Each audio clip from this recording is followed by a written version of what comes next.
Dimândarea părintească.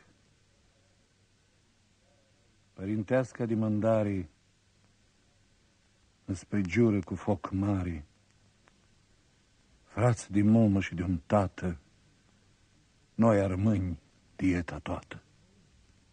Și sunt ploșli de mormință, striganoși să bun părință, blăstem mare să aibă în casă, car de limba lui să lasă. Car și-a lasă limba lui, sloardă pira focului, ți zdirină ghiu priloc, să-i se frigă limba în foc.